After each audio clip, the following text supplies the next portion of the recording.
Hello everybody, welcome back my YouTube channel. So guys, in this video I'm going to be showing you how to recover streak on Snapchat. Let's start video without wasting time. First of all, go back your home screen and enter your any browser and tap on this.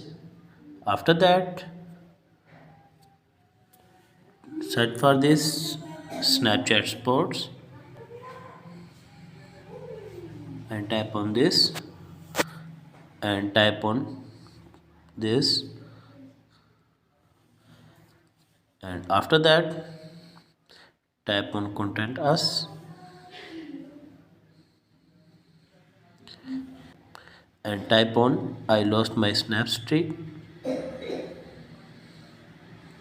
After that scroll down and type on Snapchat username, enter your active Gmail and enter your active phone number and type on your device name,